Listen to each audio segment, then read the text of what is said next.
Hello ladies and gentlemen, and welcome to my review of this camera, which is the Olympus OM4Ti. As no doubt the more astute observers amongst you will have noticed, this particular camera says OM4T on it. The I is missing. So I'm sure many of you are saying, what's this guy talking about? He's talking about reviewing the OM4Ti, and this one's got OM4T on it. Well, the reason is quite simple. The OM4T and the OM4Ti are exactly the same camera. The only difference being that the OM4T was marketed in America, whereas the OM4Ti was the European version, but they are exactly the same camera. It was just released in America as the OM4T, and in the rest of the world as the 4Ti. So it is indeed an OM4Ti in every other means except the name. So OM4T, 4Ti, exactly the same camera. The camera itself was launched in 1986, I think, and was a development of the previous Olympus OM4T, I beg your pardon, the OM4. It was a development of the OM4, which was very similar to the 4Ti series. But the 4Ti had a few more bells and whistles on it, and of course the Ti name came from the fact that the camera had titanium top and bottom plates, which of course added to the strength and build quality of the camera, whereas the original OM4 just had ordinary alloy, the top and bottom plates. So a nice touch to what is already a beautifully made camera. 35mm film camera, of course. It's not digital. It's aperture priority and manual. Exposure modes, so no fancy exposure modes on this camera, no program modes. Simply aperture priority and manual exposure, just the same as the OM4 had. Its predecessor, the OM4, had a bit of a reputation for consuming batteries, and thankfully this was rectified in the 4Ti. The OM4 used to really eat batteries, and they would last for a very short time, but thankfully that problem was rectified in the OM4Ti. So just a little bit of history about the camera. As I say, it was launched in 1986. It continued on until 2002, when sadly production was stopped, and that really marked the end of the Olympus OM 35mm system, because by that time autofocus had started to raise its ugly head, and it had become very popular, and manual focus cameras were on the decline, and subsequently were going out of fashion. This camera here, as I say, is very solidly made. It's beautifully compact. Handles really well. It's nice in that it, whether you use it either vertically or horizontally, the handling on it is beautiful. It's quite, I wouldn't say it's light. It's quite solid in the hand, and is a beautiful camera to work with. Of all the cameras in my collection, I think this is the one that if the house was on fire, it's the one you would rush into the burning building to rescue, to be quite honest, because it is a beautiful camera. I owned one many years ago, and sadly I sold it and traded it in for an autofocus camera, as that was the way things were going then, and I regretted it. And subsequently I bought another just to have in my collection. Although I mostly use digital cameras nowadays, I still like to have the 35mm in my collection, and the OM4Ti is the pride of my collection. So, as I say, it came from, was developed from the OM4, and of course the Olympus OM system goes right back to this camera, which is the Olympus OM1, which was an all-manual camera, mechanical shutter, and it really started the ball rolling with the Olympus OM system.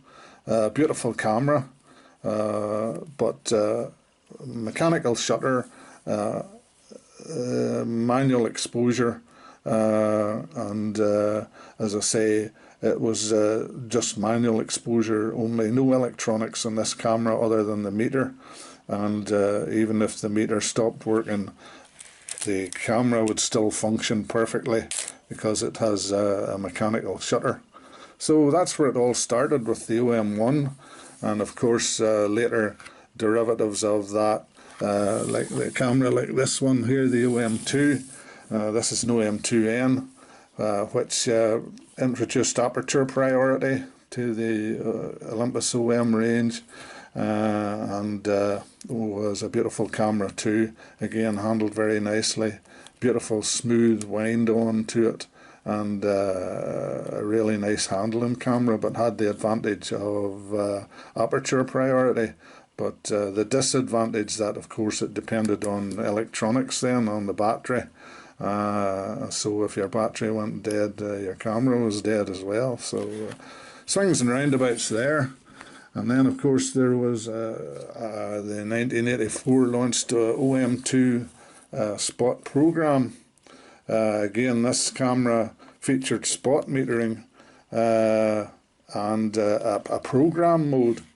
So it was quite an interesting development in that for the first time in an OM camera, you had a program mode which looked after the aperture and the shutter for you, so quite an interesting camera as well. But as I say, we're mainly here today to talk about this one, the Olympus OM4Ti, or OM4T if you have the American version. Launched in 1986, as I say, continued on to 2002. In I think 1997, the American badged version was changed to OM4Ti as well, so they dropped the T, and they all became known as the 4Ti. So, as I say, it's an aperture priority and manual camera. As you can see from the control lever on the left there, auto, that's when the camera is in aperture priority mode, and if you flick the lever back to manual, then you're switched to manual exposure. If you flick the lever forward, you will actually get a battery check function, and if you push that forward, you'll see the little light on the front will light up, and it will give an audible note to tell you that the battery is in good condition. So that's that. And while we're on the subject of the battery check light, that also functions as the self-timer on the camera. I'm not quite sure if you can see it, but there is actually a little lever there on the top, and what you do is you lift that up and move it to the right, and that will then perform the self-timer function on the camera. So if I just flick it on the manual here, cut the camera, press the shutter, you will see the self-timer is operating on the camera there. So as I say, that's how the self-timer operates. the tone changes just before it takes the exposure there. Now, if you then move that little lever over to the left-hand side, what that actually does is the camera produces an audible beep if it's overexposing, and that beep can be quite annoying if you're out shooting and you point the camera up towards the sky. What it'll do is it'll give an audible beep. So in order to prevent that, what you can do is you can move that lever to the left-hand side, and it cancels the beeping sound. So it's quite good to know that, because otherwise, as I say, if you point the camera, as I'm doing now, I don't know if you can hear that, but there's a little beeping sound there, and that's indicating that it's overexposing, which can be quite annoying if you're out there and doing a shoot and you just accidentally point the camera towards the sky, and the audible beep will come in. So that's the self-timer function, and the audible beep cancel, and the battery check function. So that's what that is for there on the front. As you can see to the right there, there's this particular camera has a finger grip on it. Now those finger grips, that little plastic grip there, is optional. It doesn't come on the camera as standard, and they really are as rare as hen's teeth to try and get those. So if you can pick one up off the internet, well done, because I searched high and low for one for this camera, and I actually ended up buying another camera. It actually came on the OM2 spot program, and I took it off it and put it onto the OM4Ti, because it really does improve the handling of the camera, especially if you're using it in vertical mode.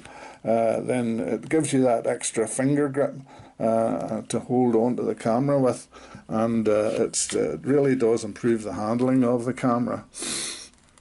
While we're on the front of the camera, as you can see here we have a cover for the Olympus through the lens flash system. The cable, you remove that little cap, and you can plug in an Olympus through the lens cable for using off-camera flash via the Olympus through the lens flash system. So that's what that little cap's for there. Above there, the Olympus there, you can see a little window which lights up the LCD display inside the camera using ambient light. There's also an option on the camera, if there's not enough ambient light, there's a little button there, as you can see there. If you press that button, it will actually, the battery will light up the display inside. Don't know if you can see that on the above the Olympus there, but the battery lights up and illuminates the display inside the camera when there isn't enough ambient light. So that's quite a handy little feature there for lighting up the display inside the camera. As I say, on the front as well, you'll see down here we have another little cover, and that's just for a standard PC flash socket. So you can use old-fashioned PC cords for off-camera flash on that. Just there, while we're there, you'll see that it says B lock there, and where it says that, there's a rather tiny, insignificant looking little button just there. The purpose of that is that on all Olympus OM cameras, the shutter, as you can see, is mounted around the lens throat. A rather unusual shutter position, but as I say, that's where it is on the Olympus OM series cameras. And as you go down through the shutter speed, you'll see that marked in red are 1/60 and B. Now, in order to engage those, the camera won't let you engage those normally unless you press that little B lock button that I was talking about. If you press and hold that in, you can then move the shutter into the B and 1/60 of a second shutter speed positions. Now, the B and 1/60 are unique in that they are actually mechanically controlled. They're not controlled by the camera's electronics. So even if the battery dies on the camera, you can still use 1/60 of a second. I know it's only one shutter speed, but it's better than nothing. If your battery happens to die on you, at least you still have 1/60 of a second there, and the same with the B setting. So those are both mechanically controlled. They're not electronically controlled. They don't require the use of the battery. So it's quite a handy little function to have there in an emergency. At least you still have a shutter speed there to work with should disaster strike and your battery goes dead. So a good little feature that. As I say, the shutter runs from 1 second to 1/2000th of a second in aperture priority and manual. In aperture priority, of course, the electronics will control the shutter and hold it open for a lot longer, up to about, I think, about 2 minutes actually for a long exposure, electronically controlled. But as I say, for a mechanical operation, the shutter runs from 1 second to 1/2000th of a second. The letters marked in blue indicate the limit of the flash synchronization on the camera. With using normal flash guns on this camera, the maximum sync speed is 1/60th of a second. But while we're on that subject, this was another ace that the OM4Ti had up its sleeve, in that Olympus upgraded the flash capability of this camera, and they brought out a new flash gun to be marketed along with it, called the F280. And what that gun was capable of doing, in conjunction with the OM4Ti, if you had it mounted in the hot shoe there, it could actually synchronize flash right up to 1/2000th of a second on the camera.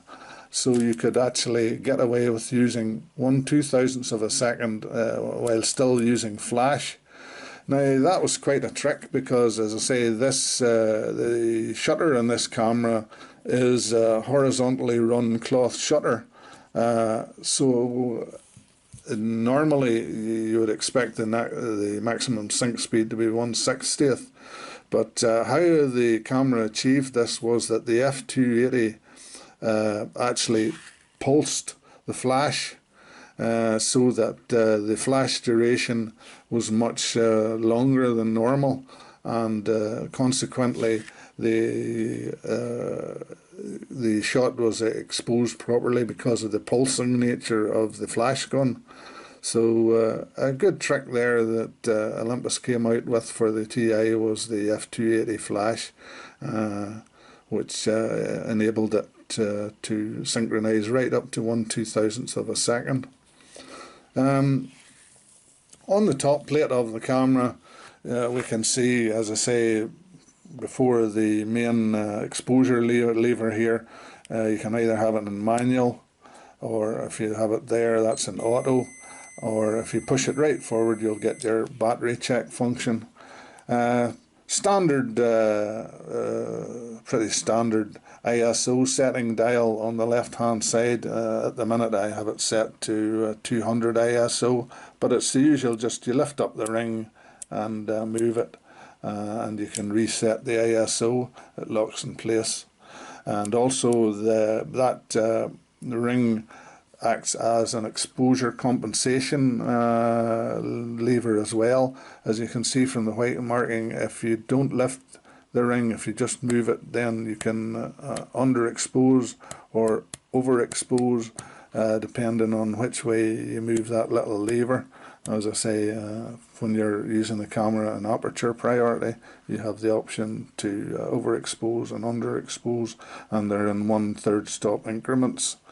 So that's the function of the lever on the left hand side. This little button here is the dioptric correction for your eyesight. So you can adjust that if you wear spectacles or whatever, or you need to adjust the dioptric correction in the viewfinder, then that's what that button's for. On the right hand side, very similar layout to the previous OM4, in that this is where the camera controls its spot metering function. Now, I'm not going to say too much about that, other than, as I say, if you want to spot meter, basically what you do is there's a button there that says spot on it, and if you point your camera at where you want to spot meter and press that button down once, the camera will take a spot reading of the object that you're trying to photograph, rather than the normal center weighted metering which the camera uses by default. So if you touch that button, you'll take a spot meter reading of the object. Now, the camera has the ability to take up to 8 separate spot readings, so you can press that button up to 8 times, again pointing the camera at different areas where you think the exposure should be concentrated on. And what the camera will do is that it will average out those 8 readings so that you get a balanced exposure. A very clever function. I think it was the first time that Olympus had really done that, starting with the OM4, this multi-spot metering function. And it gave the user a lot of control over the camera, because, as I say, you could pick the area that you wished to concentrate on for exposure, pick them out, and then the camera would balance out the exposure from all those spot meterings that you had taken. Again, you'll see there's 2 further buttons there. One is called highlight and shadow. So that's really, if once you've taken a spot metering reading, if you wanted, for instance, if you were at a wedding and you wanted to take a reading of the bride's white dress, then you would press the highlight button, so that exposure would expose for the highlights of the white dress. Or on the other hand, if you wanted to bring the blacks of say somebody's black jacket or whatever, and you wanted it to be the main feature, then you would press the shadow button, and that would bring out the obviously the dark areas. It would put emphasis on that. So depending on what you wanted to emphasize, the highlight or the shadow, you could choose those buttons. Again, because you can take up to 8 exposure spot readings with this spot button here, when you want to move on obviously to the next frame, you didn't want to start and take all those 8 exposure readings all over again. So what you had the option to do was to that little button there on the shutter lever, if you move that to the left, what the camera then did was it operated a memory function, and you'll see the little red LED is flashing there to indicate that the camera has memorized those exposure readings. So when you move on to take the next frame, the camera will expose for the meter readings that you have taken on the previous frame. So a good function there, and as I say, the button was there just to remind you that the camera has memorized those settings. And again, if you move on to the next frame, the LED will still be flashing because the camera is still memorizing those settings. and if the only way to clear those settings is to move this little lever here to the right, and once you do that, it'll give a beep. The LED will stop flashing, and that means that the camera has now cleared those settings from its memory, so you're starting from fresh again.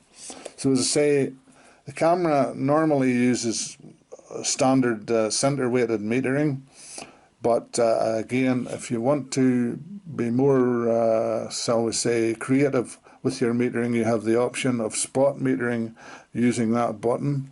You can highlight or shadow. You can emphasize either the highlights or the shadows as well by selecting those buttons. You can memorize those settings by pushing the little lever to the left. The camera will memorize those settings. The red LED will flash to tell you that the camera has memorized those settings. If you move the lever to the right, it will clear those settings, and the camera will no longer be memorizing them. Just to where you see the wind on lever there, you'll see a button marked R, which is the film rewind button. In order to rewind the film, you just press that little button down, flip up your lever here, your film rewind lever, and that will leave you free. That leaves you free to rewind your film. So that's what that function is. So again, to open the camera back, you just lift up, pretty conventional, just lift and pull, and your camera back will swing open there, and you'll see, say, and here the vertical run cloth shutter of the camera. So that's what that functions for. On the bottom of the camera, you'll see again pretty standard Olympus OM. On here is the cover for the batteries. The camera takes two SR44 silver oxide batteries. You can use LR44s, but I don't recommend them. They don't last as long. So the SR44s will last about a year, whereas LR44s you'll get about 6 months out of them. Again, this cover here is the cover for the winder or a motor drive, which you can fit to the OM. You have your tripod socket there, and again the contacts for either the motor drive or the winder, which you can fit to the 4Ti. Again, as I say, it uses Olympus Zyko bayonet fitting lenses. This particular lens that's on the camera at the minute is the Zyko 50mm f1.8, which is a beautifully sharp lens. Takes lovely exposures and runs from f1.8 down to f16.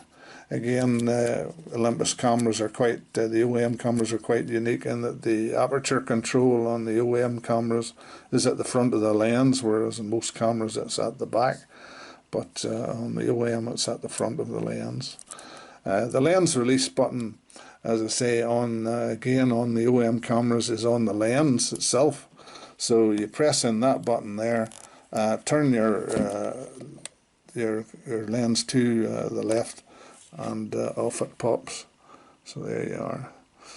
While we're looking down into the camera throat there, as I say, the Olympus OM series of automatic cameras had an interesting feature in that it used what they called OFTP, off the film plane metering. In other words, this camera had sensors pointing both forwards and backwards, so that the ones that pointed forwards, they gave you a reading, a meter reading, before you took the exposure, but the sensors that pointed backwards actually took a reading while the shutter was open and calculated the exposure from the reflected light off the film plane. So quite an amazing bit of technology there with the Olympus cameras. I'm not too sure how much of a gimmick it was, but it's certainly a nice idea that you could, the camera actually calculated the exposure while the shutter was open, using the Olympus off the film plane metering system. So quite interesting that. As I say, the camera is a beautiful piece of kit, handles really well. The wind on, I'm not so keen on it. It's not as smooth as the original Olympus OM1 and OM2 cameras, which had a beautifully smooth wind on. The wind on the 4Ti is a bit, well, let's just say it's not as smooth as what the predecessors, the OM1 and the OM2 was, but at the same time, it functions perfectly. And these cameras, as I say, are really solidly built. What I would say about them is, as you see, this is the black paint version. They also did a chrome version as well, silver version. The paint, unfortunately, is very, very thin on the cameras, and they end up being quite easily marked. As you can see, there's a few little silver bits shining through there on this one, although it's in quite good condition generally. But the paint is very easily marked and will scrape and come off. I mean, a lot of people will say that, well, that adds to the character of the camera, and I suppose it does. But just a word of warning on that. Even putting the camera into the camera bag and rubbing up against the side of the camera bag can actually end up in removing paint, because the paint layer is so thin on them. But other than that, as I say, a really beautifully built camera, handles really well, has the unique functions of the full synchronization flash, the titanium top and bottom plates, and as I say, it inherits the spot metering, the multi-spot metering function of its predecessors. How much use that multi-spot metering function is in reality, for myself, I think it's perfect for someone who is very critical about exposure and wants to have complete control over exposure. Nowadays, evaluative metering is quite common in cameras, where they take many small spot readings from the frame and evaluate them automatically.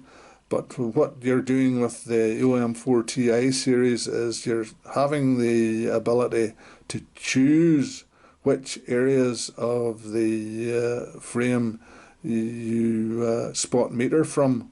So really, it's for someone who's very fussy about exposure control. I think the OM4Ti would probably be the ultimate.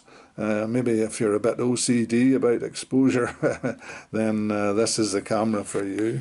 One other little feature, as I say, I didn't mention there, on the top of the shutter button, you can see there's a little hole there. That's for a standard cable release, so you can use a standard screw-in cable release on the camera. So I think I've covered just about everything. As I say, beautifully engineered camera. As I say, it's the one camera that if the house was on fire, I think it's the one I would rush in to get, because it's so beautifully built, compact, handles beautifully, has the ultimate control over exposure that a lot of people would like. And again, you have the simplicity of either manual or aperture priority exposure. So a beautiful camera. I think it's, of all the cameras in my collection, this one would be the favourite, the Olympus OM4Ti, or 4T if you happen to have an American version that was called the 4T before it was eventually rebadged as the 4Ti. So I hope you enjoyed the little film there on the Olympus OM4Ti. Please feel free to leave any comments or subscribe to my channel. I will be doing hopefully more reviews of the Olympus OM cameras that I mentioned there, such as the OM2, the OM1, and the OM2 Spot program when I get around to it. But for now, I hope you enjoyed the review of the OM4Ti. Please feel free to leave any comments or suggestions, and feel free to subscribe to my channel. Thank you all for watching. Finally, just one little addition to my video. I mistakenly said in the video that the shutter was a vertical run. Of course it's not, it's a horizontally run cloth shutter, so apologies for that. A bit of brain fade there on my part. It's a horizontally run cloth shutter that runs from 1 second to 1/2000th of a second in manual. I also think I forgot to mention the EV range in the camera, so it runs from 6 ISO to 3200 ISO, so quite a wide exposure range there. So apologies for that, but as I say, it's hard to remember everything. But apologies for that, and I hope it didn't detract too much from my video. Thank you.